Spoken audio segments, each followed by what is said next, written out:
Global trade and environmental Being justice. struck the term of of the Alien and Sedition Act. the importance of an archive. The John Hope Franklin Center.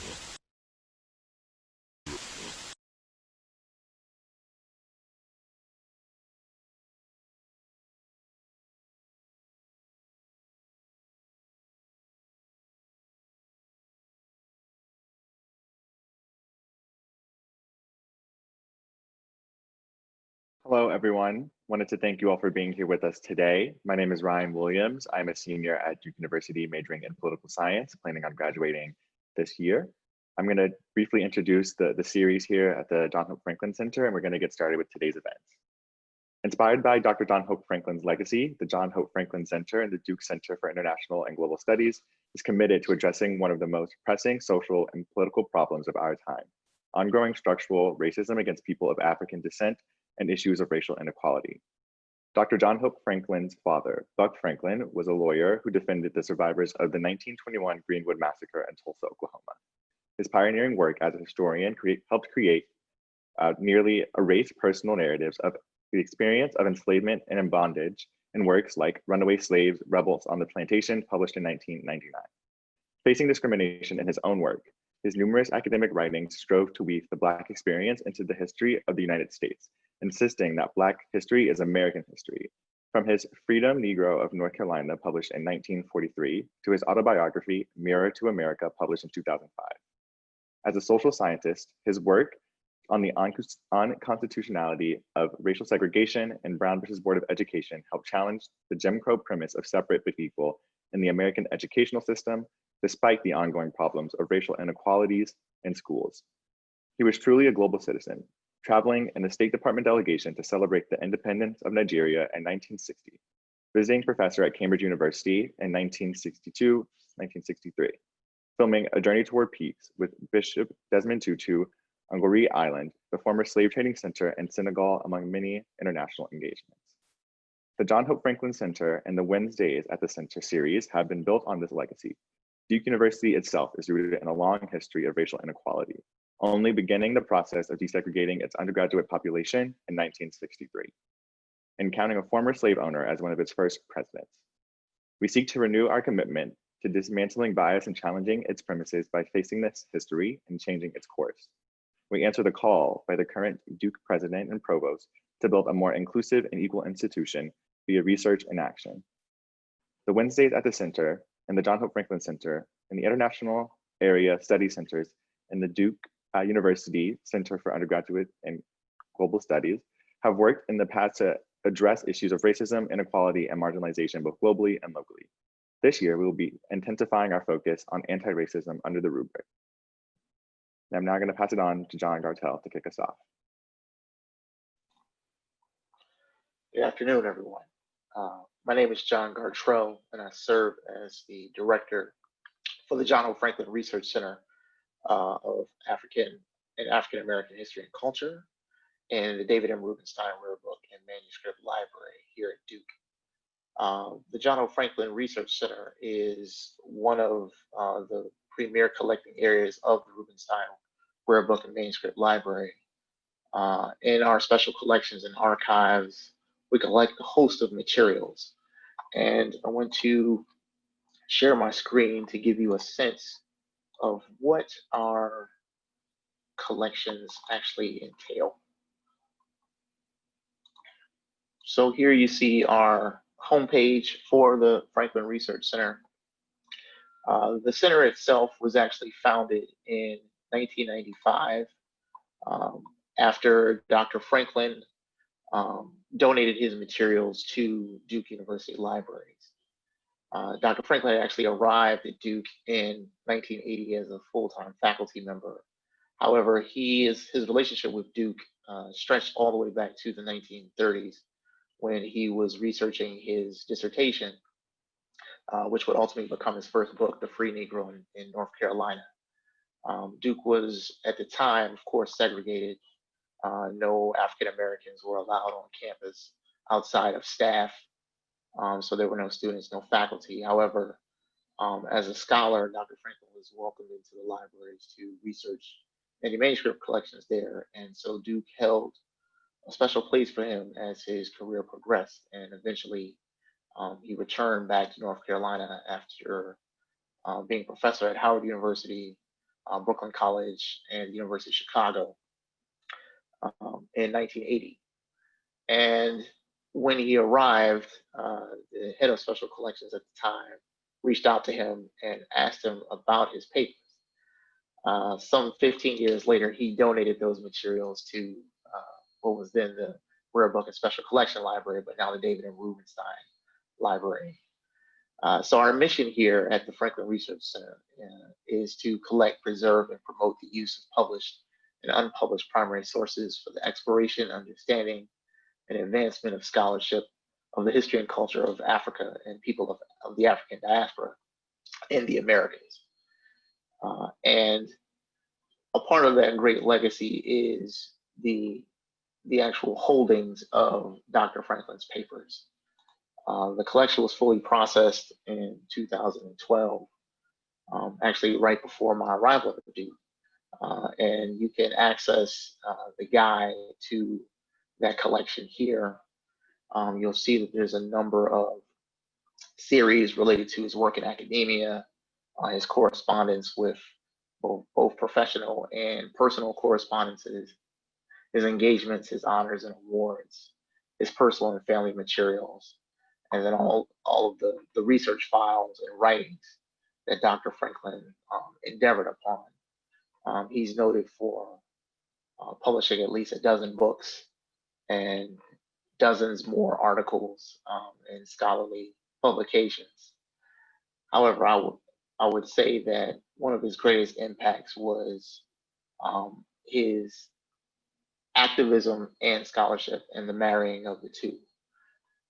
So in 2015, some 5 years ago, the university celebrated Dr. Franklin's centenary. And as a part of that centenary, we put together an online exhibition, and it was entitled John O. Franklin Imprint of an American Scholar. And this exhibition was curated by myself and sought to tell a full ranging story of Dr. Franklin and his impact. And a part of this particular series, as we reflect on global anti-racism, it's noted throughout Dr. Franklin's papers how much of an impact he had on the world at large. So you can browse through this particular exhibit and note some of the lectures. This particular one, The Problems of Segregation and Desegregation in the United States, took place at the University of Melbourne in Australia. You can see photos of him at his aforementioned time in Cambridge in 1963. And here another is a momentous visit to People's Republic of China in 1979, when he was among the first scholars to, first American scholars to visit China after the fall of communist rule there. You can also take a look at the section on his activism. And so there are correspondences here, one in particular related to his involvement in the Brown versus Board of Education case, where he was among on the team of scholars working with Thurgood Marshall to implement desegregation of America's school system. And the Franklin Center itself not only collected Dr. Franklin's papers, but really focuses on the importance of archives and the inclusion of the story of people of African descent and our history through rare books, through manuscripts. Our collections are wide ranging, from Black intellectual history to Pan-Africanism to Jim Crow to the slave period here in America, the Caribbean, and globally. And so I would encourage anyone who might be interested to just kind of dive into our site here and get a sense of what the scope of our collections are. And I'll also note that we have a number of collections related to our own local history here in Durham, whether it's the North Carolina Mutual Archives, the papers of C.C. Spalding, the Lincoln Hospital records here. Really the breadth and the vision of Dr. Franklin was to ensure that the record of people of African descent was not just preserved, but made available to the general public and available for research, for scholarly publications, dissemination, art, exhibition, the range, the full range there. So I will pass it over to my colleagues for our next step in our program today. Thank you. Thank you, John. That was a great tour of the site. I'm sure a lot of people on the call definitely appreciated that.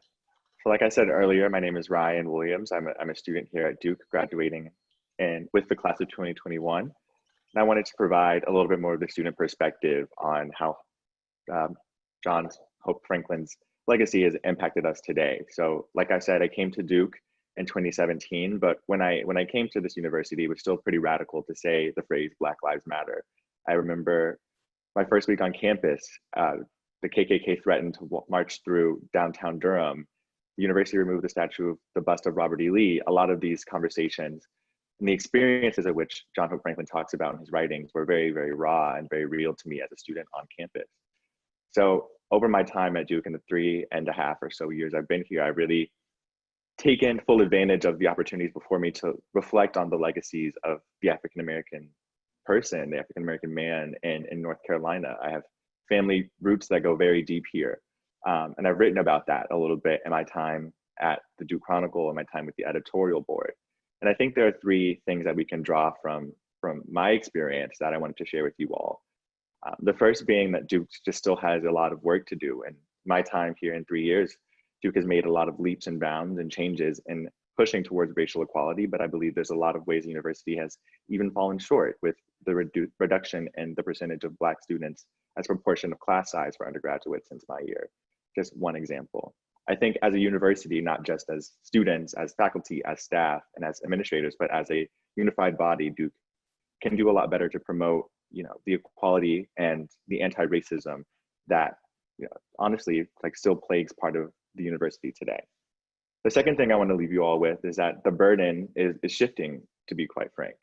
When I came to this university, it was only Black students saying things like Black Lives Matter. And as we've seen the evolution of racial justice over the past 3 years, we see more white people, more non-Black people taking up that charge and flying that banner. And I believe that burden has to shift from the backs of Black students onto the entirety of the Duke community for us to really get to where we need to go in terms of justice and equality, and making sure that I leave Duke a better place than I've been at during my time here. And the third and final thing that I really wanted to leave you with is that Black voices on campus, either at the undergraduate level, I would imagine at higher levels that I just don't have access to, are still ignored and not listened to the respect and to the point that we would like to be. And what I mean by that is oftentimes students or Black students on campus feel like that the university isn't listening fully and listening intently to what we're asking for. And so I just really wanted to, as I think about my last sort of months here at Duke, just highlight some of the ways I think Black students have done the work in the spirit of John Hope Franklin, and done the work to make sure our voices have been heard. So students like Deja Wood, who created a decolonized course guide for students who wanted to take more courses in the African American Studies department and learn more about African American history. And students like Jamal Burns, who helped organize the Duke Mutual Aid Fund when we were all booted off campus in March due to the ongoing coronavirus situation.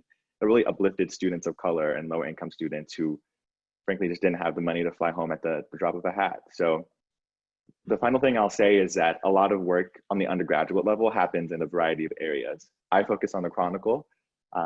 God gifted me to write, I guess, and that's what I'm going to do. But there are students in each area, each nook and cranny of the university who are preserving the legacy of John Hope Franklin, who are doing the work of anti-racism, and who are trying their best to put forth the mission of the center and what we believe could be a better Duke if we all work together. So the very last thing I'll say is that John Hope Franklin's archives just provide a glimpse into what many African Americans are saying today, not only on Duke's campus, but in North Carolina and in the wider global discussion of anti-racism.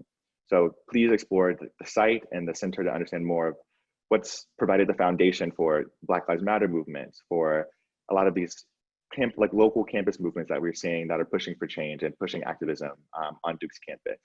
So that's the word that I wanted to give you all. Hopefully you'll check out some stuff that the Chronicle is doing, check out some of the work that some undergraduates are doing, because it's really important to making sure this university is as inclusive as it could be. So I'm gonna pass it to Miguel to kick off the next part of the program. Thanks for listening, you all. Thank you very much, Ryan and John, for those very special comments and setting this series. My name is Miguel Rojas Sotelo.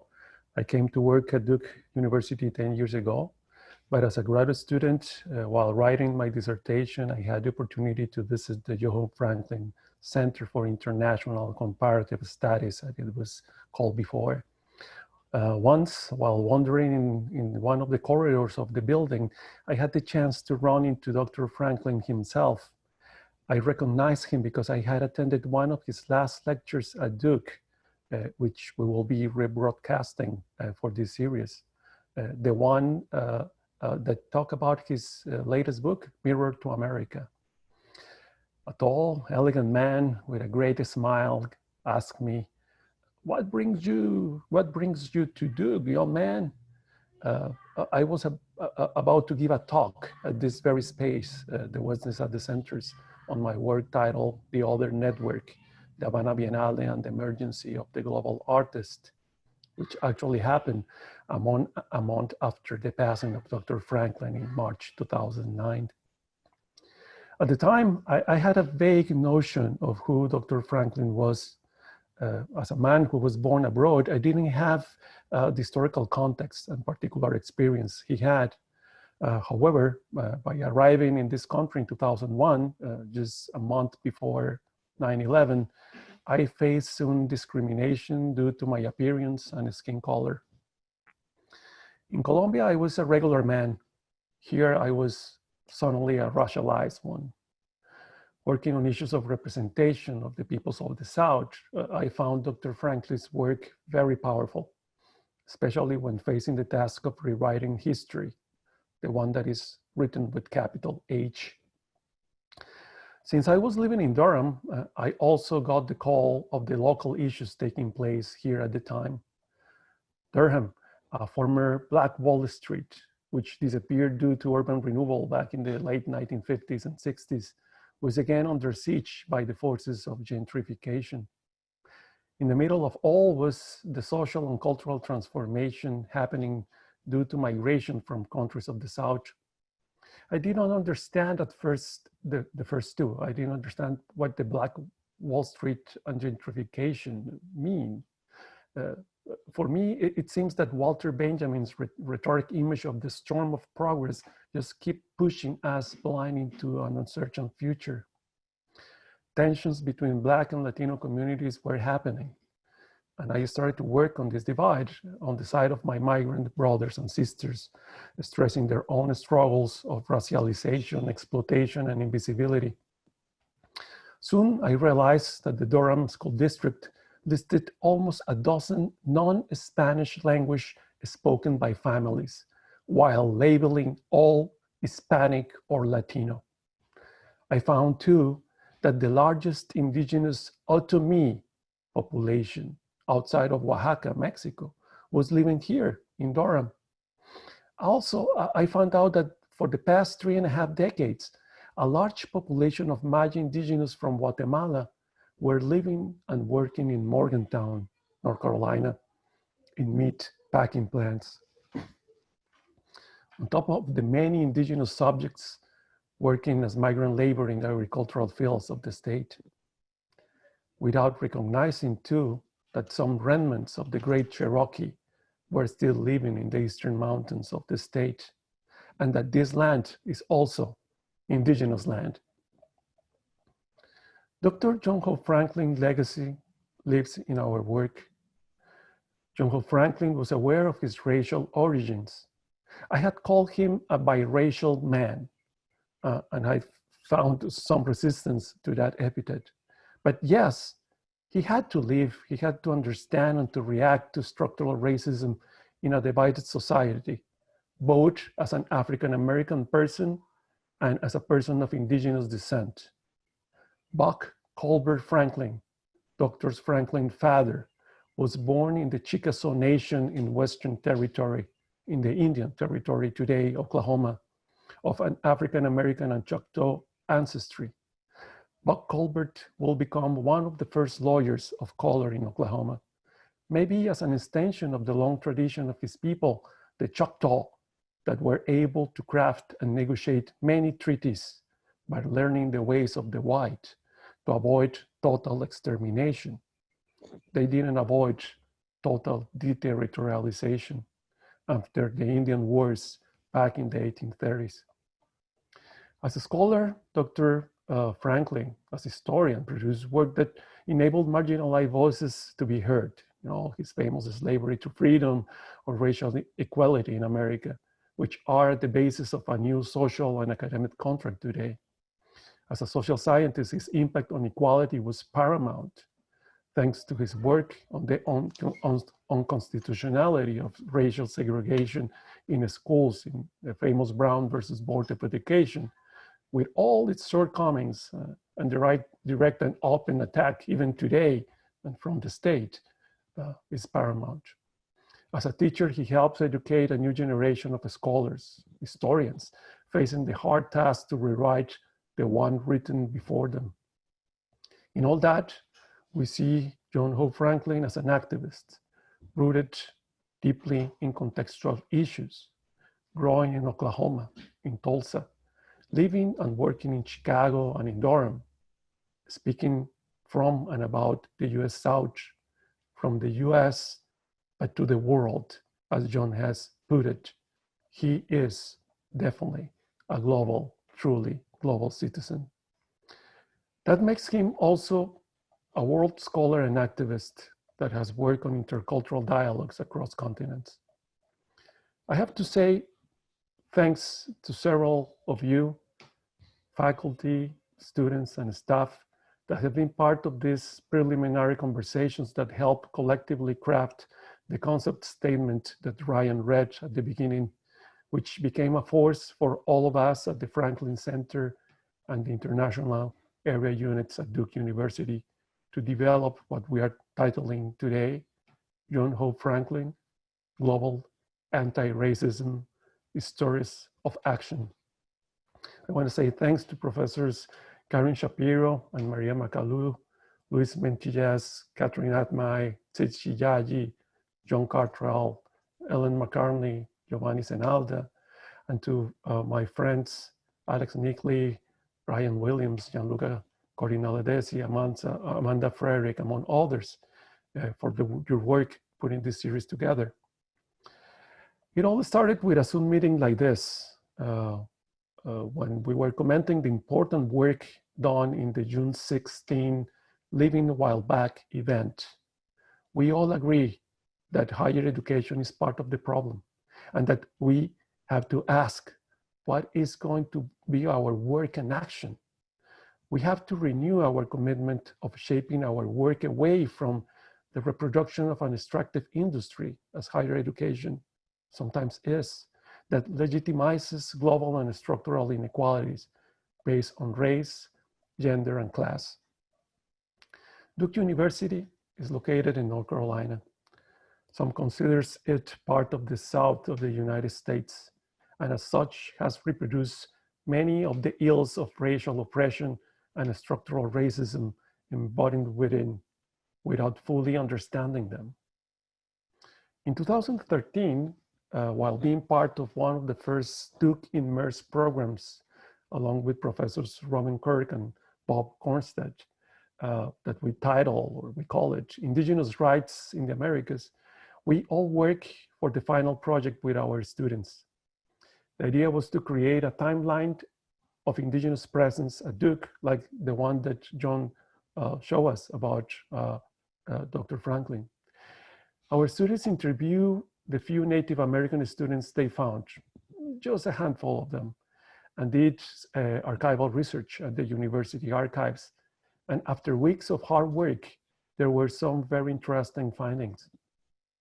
On the opening lines in the timeline, one of the entry reads, and I quote, "In 1880, the second president of Trinity College, Dr. Braxton Craven, was requested by the United States government to board, clothe, and teach 12 Cherokee boys. At the school, the boys were taught English literacy, farming and manual arts, and about American citizenship. Many had difficulty adjusting to the lifestyle changes of this new environment, refusing to wear the clothes given to them and to eat certain foods. They were taught separately from other students and weren't considered part of the college. In 1885, a couple of years after the passing of Dr. Craven, the Board of Trustees decided to terminate the program due to a misunderstanding as to whether their care had been assigned to Dr. Craven personally, he was a slave owner himself, or to the school, and of course due to the small margin for profit in keeping them here, and end quote. Duke started its process of desegregation, as Ryan told us, in 1963, with not such a great record. 50 years were celebrated in 2013, when we initiated the Indigenous chapter. There's still much more to do in these two fronts. Thank you.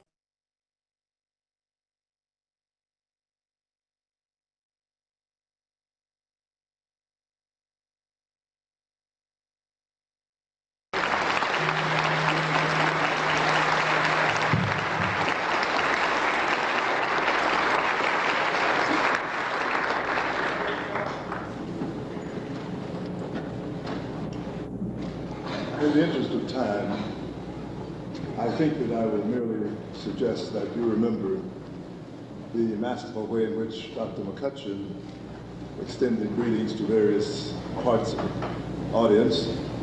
And I merely say, thank you, Dr. McCutcheon. I add you to that group, and that will make it complete so far as I'm concerned. Oklahoma had been a thriving state long before it achieved real statehood in 1970. I say that because when my people came to Oklahoma, some years before that, I had the pleasure of saying to the president of the University of Oklahoma when he conferred on me an honorary degree some years ago and described me as a Sooner, I pointed out that my people were here long before the Sooners got here.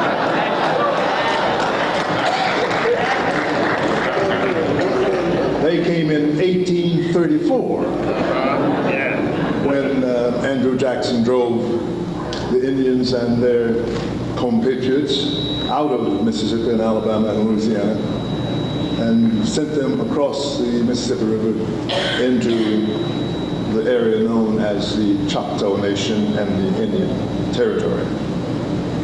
And Oklahoma began to thrive then, long before it was a state.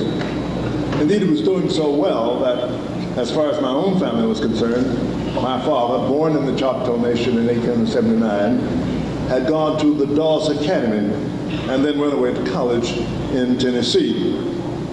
That institution of higher learning was Roger Williams University in Nashville. And from there he went on to Atlanta Baptist College, now Morehouse College.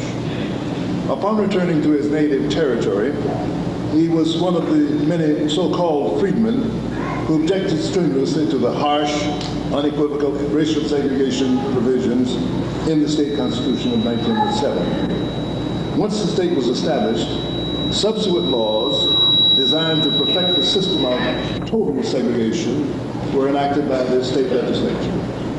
A notable example of such efforts to reach perfection must have taxed the ingenuity of even the most extreme bigots.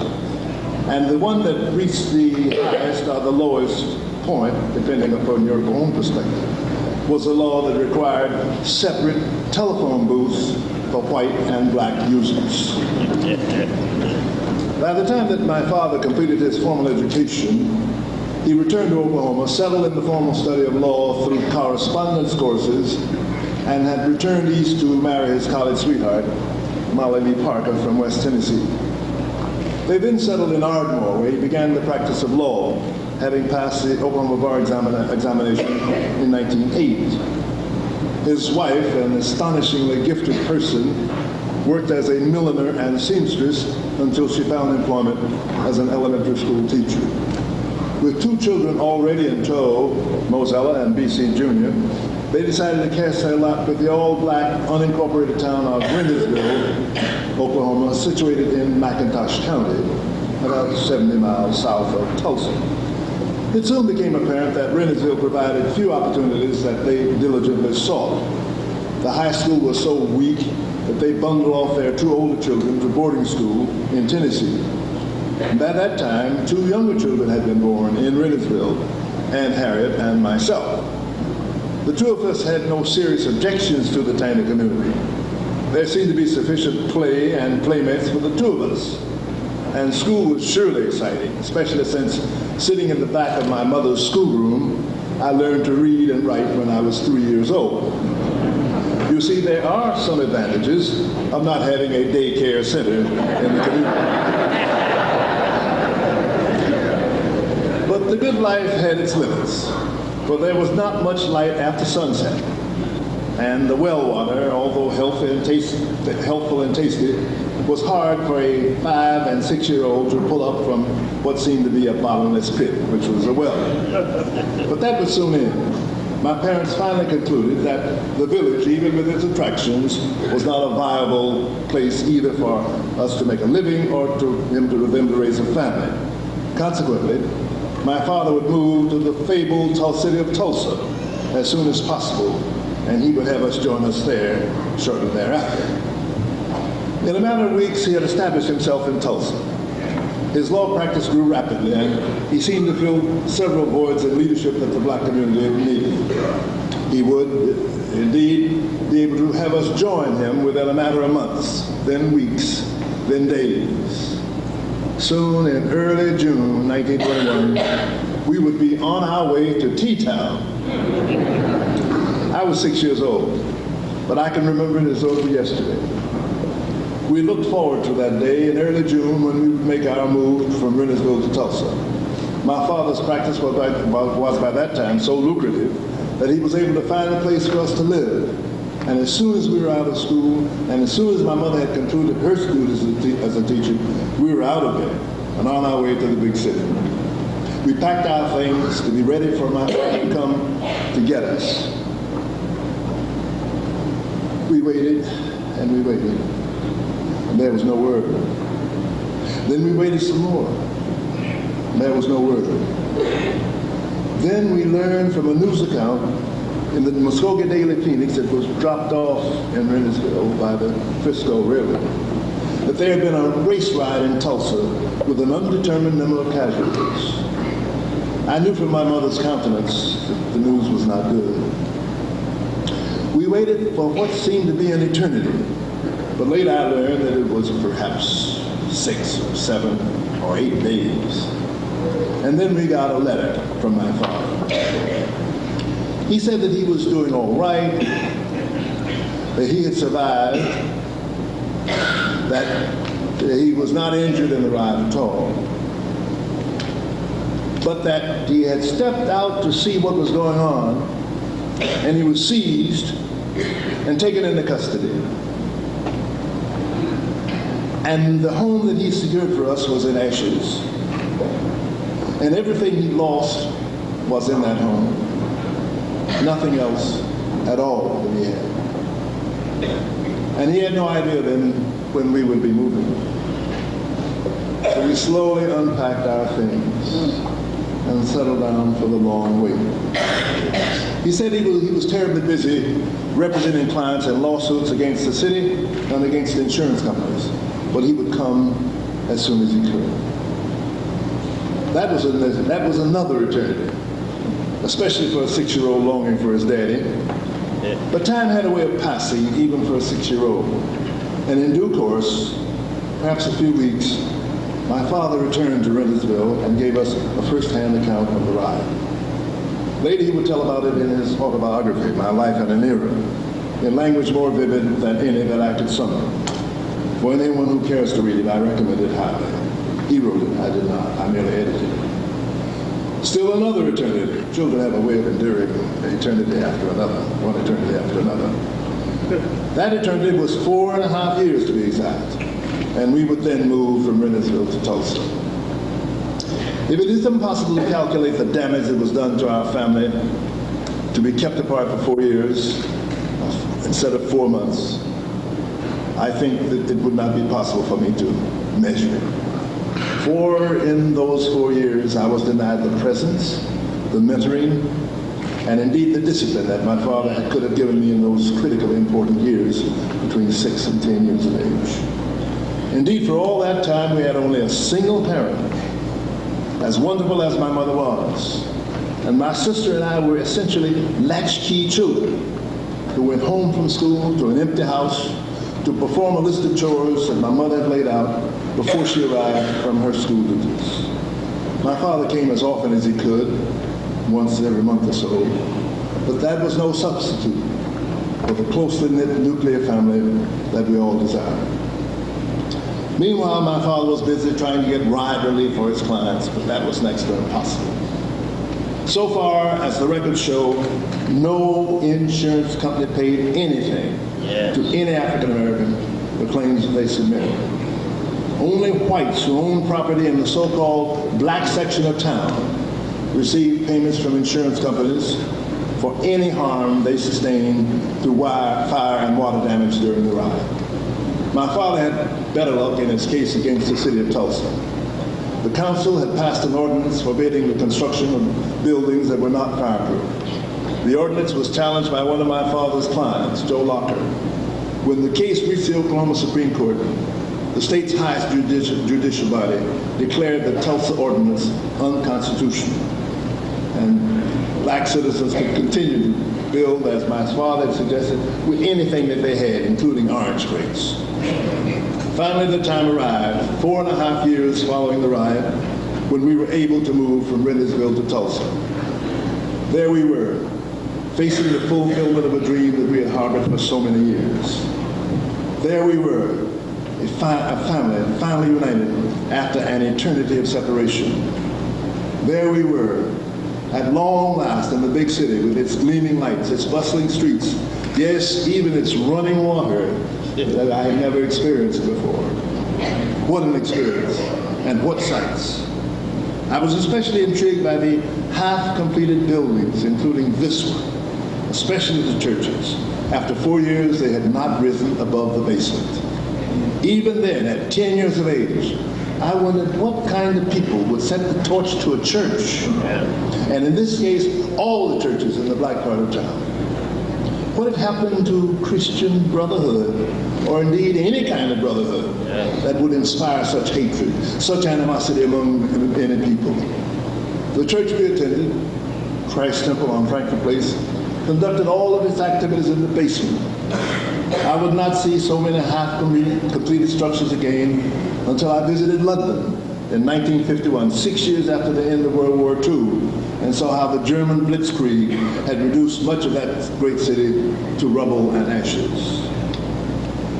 Black Tulsans had picked themselves up, dusted themselves off, and had begun to build back, even as the smoldering rubble that was North Tulsa had not yet cooled off.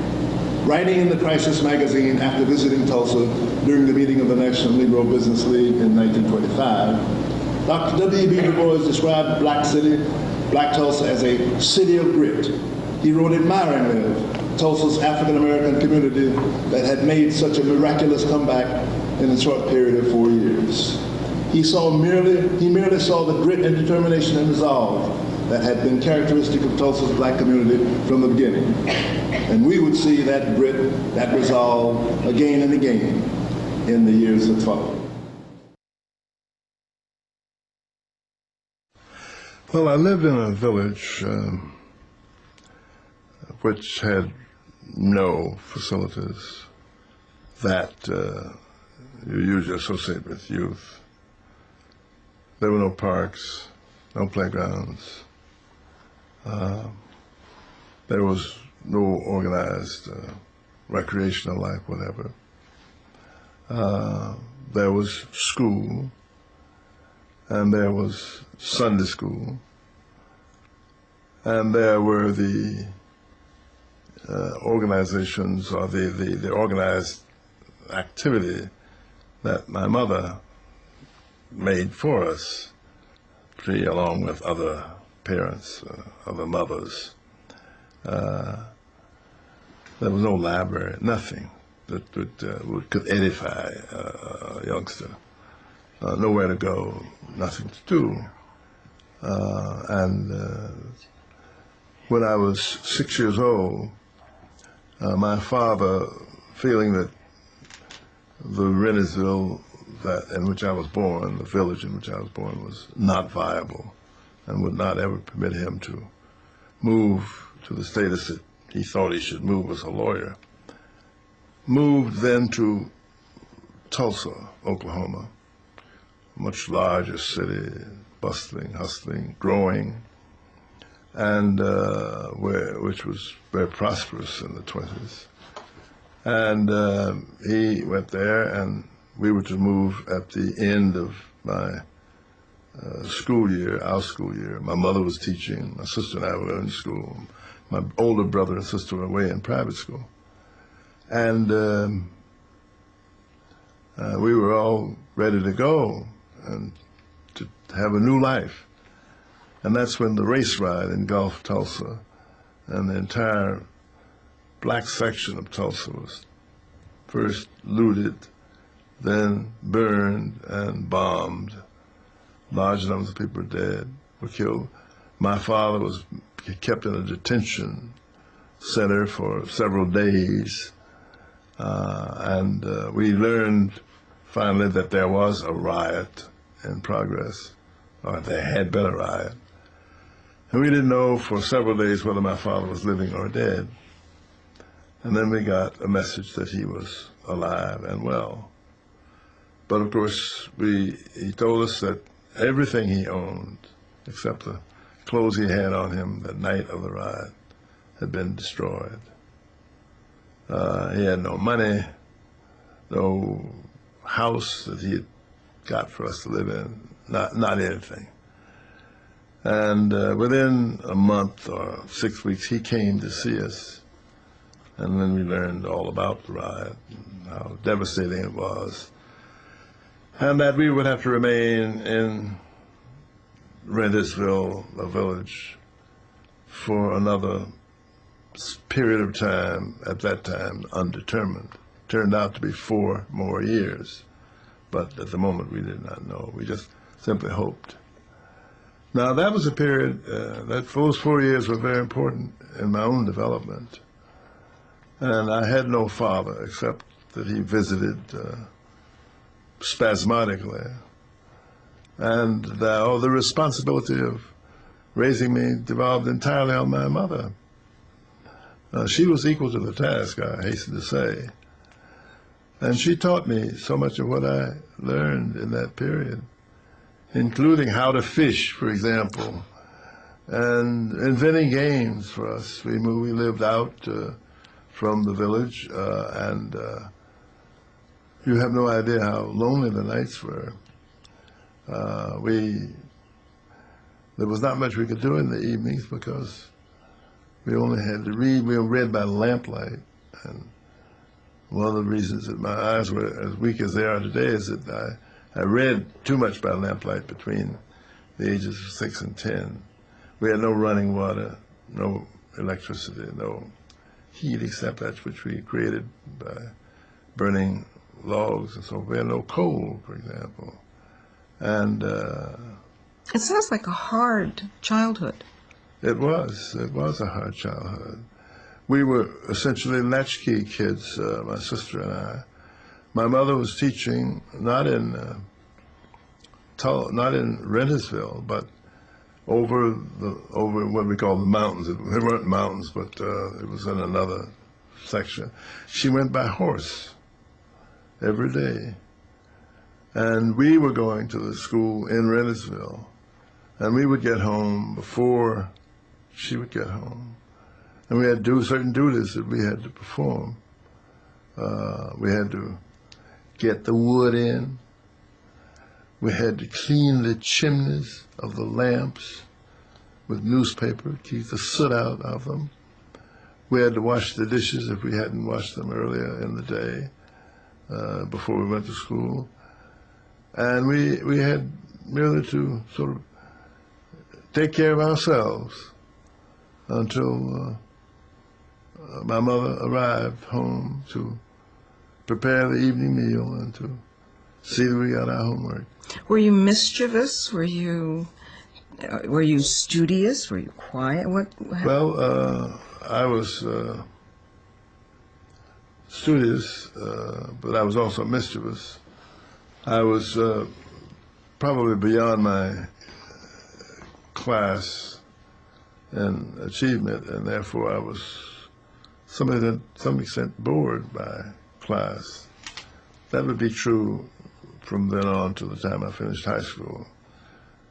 I seemed to have been beyond my class, and so I got into a lot of difficulty, trouble. I took a class in auto mechanics in which the teacher said that he would give me a B if I would promise not to come to class anymore. I made so much noise, and he was disgusted with me and my little buddy. What were you doing? Well, we were making more noise than the engines in the room. I don't know quite how we were doing it, but we made noise that he didn't think was, he couldn't tell whether the engines were running smoothly or not. He just pleaded with us just to leave, just don't come back. And he would give us a B as a reward for not coming back. And when you were coming up through school and whatever, what kind of dreams did you have for yourself in terms of what you were going to do? What was open for you to do?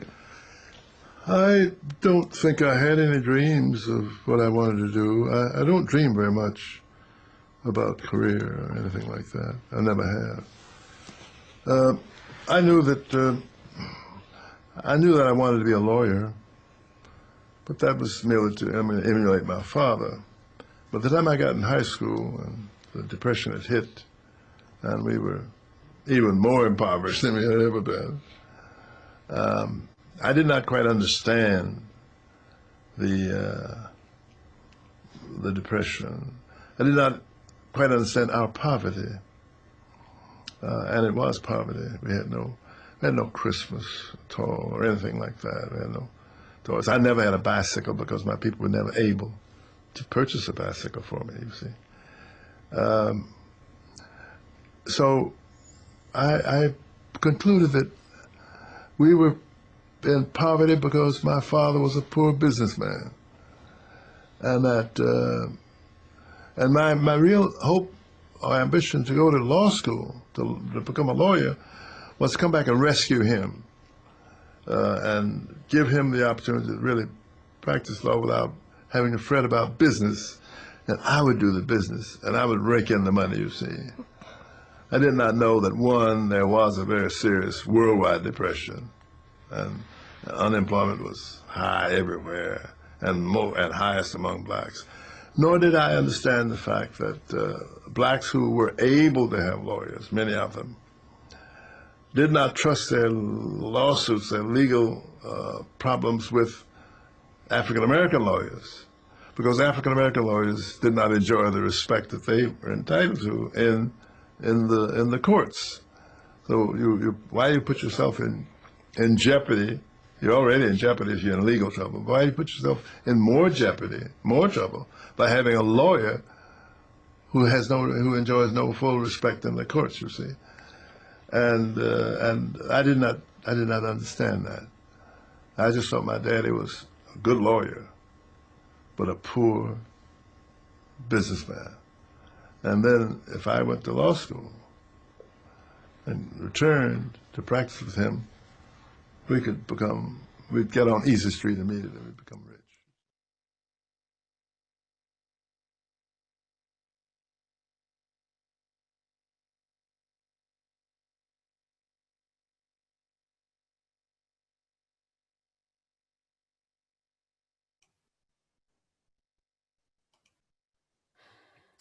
Thank you very much. Then I want to call Brian and John to the floor.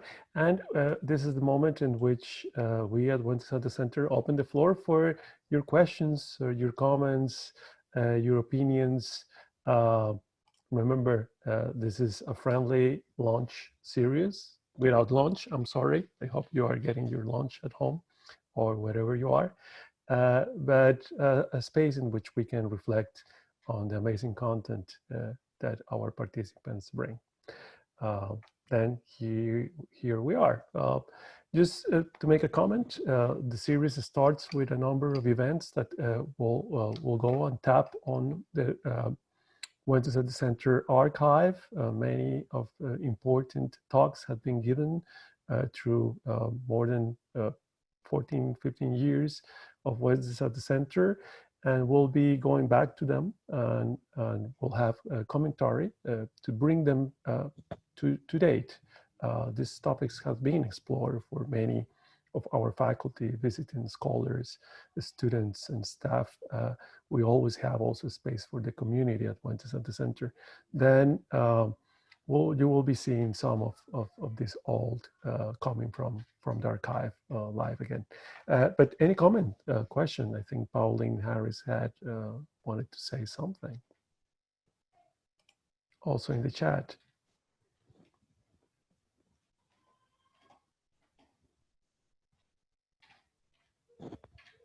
No one? It's 12:54. We have 6 more minutes. We want to try to end by one. I have a question for John. Kevin, please. Hi, John. I'm Kevin Johnson. I'm working the Center for International Study. Would you say that, in your opinion, would you say that racism is more of a condition of the heart than systemic? Or would you say those two are intertwined? I think that's a great question, and a difficult one to answer. We know that race is in and of itself is a social construct, right? And that the racial identities that many of us go by today had to be not only socially adopted, but legally adopted in a lot of ways, particularly in America, but throughout the world. I have young children, right? And if you stick a brown child, a white child, a black child at a playground, they don't know the difference. They just like playing and making a lot of noise, right? So in my experience, I don't think it's not something you're born with. It's something you learn, honestly. Mm-hmm. And you learn it through the world that you exist and live in, and that becomes a part of you. So while it may exist in your heart as an adult, I do not think or believe that it's something that you come into this world with, because someone has to tell you what you are, not the other way around. All you know is that you're a human being. So I think that's my answer to it personally. And I'll be happy to throw it to my fellow panelists to also answer unless somebody else has another question. Hopefully that helps. Thanks, John. Oh, thank you, Kevin, for such an incredible question. I think it's both. Structural racism is an historical construct. There's very important research done from many spaces, but I speak from Latin America. The colonial period, since the 1500s on, created these notions of race, class, gender to manage an empire, to create division in order to maintain control and power. And that had created also a notion that has become embodied. Then you can say it becomes by heart. And but it can be deconstructed. We need to know in order to learn and I think the university has great ways to do that process of de-learning, deconstructing what has been constructed by a history of oppression, by institutions that are man-made, and we can somehow deconstruct them and start over. Okay. Thank you, Miguel. Anybody else, please? I'm asking you to start your videos. It will be great to see your faces because once at Center, always we honor your presence. Great to see many of you that come to the Franklin Center for the years. Great to have you around. Anyone else? Questions about the series, what is coming? A question with regard to collaboration between your center and UNC. Is there anything going on? UNC, of course, was built by slaves. I don't know how much of Trinity College was built by slaves, but certainly, so is there any collaboration between the two universities? Ryan, it will be great to hear from you as a student. Have you collaborated with your peers at the UNC? Have you taken classes there? Have you known people from there? Sure, yeah.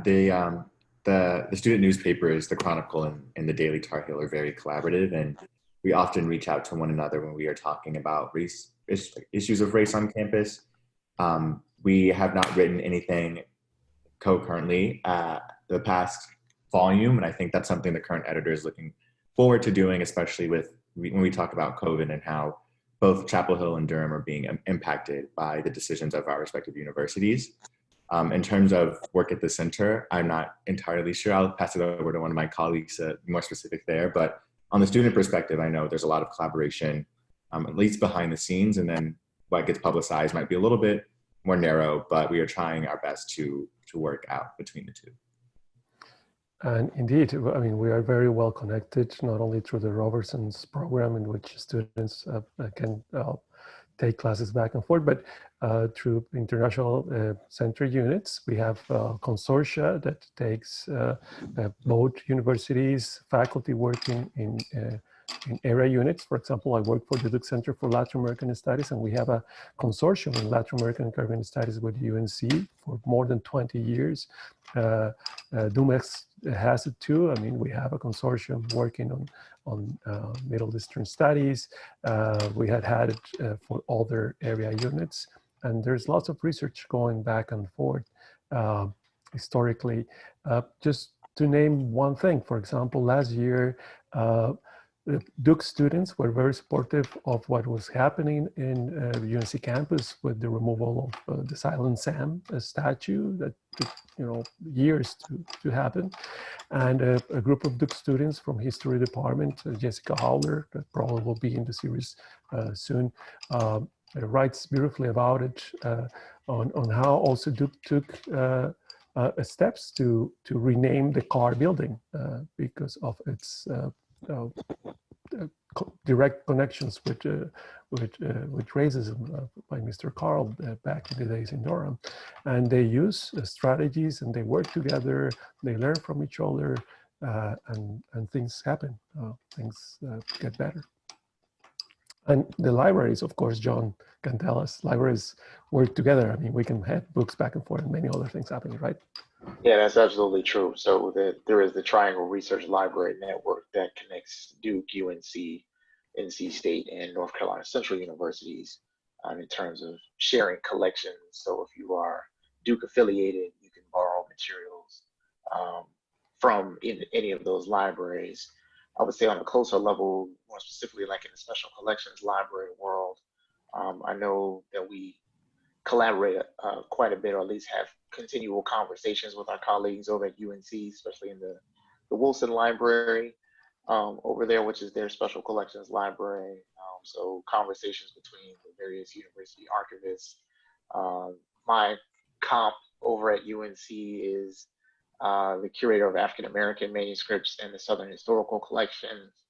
And she and I often have discussions just to kind of get a sense of what the two of us are collecting. So in the special collections, well, it's more difficult to share collections specifically, but it's good to get a feel for the things that they collect and for them to know what we collect. So if someone contacts us and it sounds like it's a better fit over there, then I can direct or steer that person to that repository and vice versa. So yeah, those are the ways that we definitely connect. We'll have probably one more question. It's 1:03 already, and we don't want to take more time from you. One more question from the floor. Okay, if we don't have one, I will just leave you with this important piece of writing by the editorial from the Duke Chronicle that took place in June 5th. It's a very special piece of writing that our students put together, and that of course Ryan Williams, senior, that is joining us, took part of it. Keep on writing, Ryan, keep on doing what you do. You are the generation for change. Thank you so much. This is all for today's initial presentation of Voices at the Center, John Franklin Global Anti-Racism Histories of Action. To Ryan, to John, thank you very much. My name is Miguel Rojas. We'll see you next Wednesday. Have a good afternoon. Trade and environmental Being justice. struck the term of one Of the Alien and Sedition Act. The importance of an archive. The John Hope Franklin Center.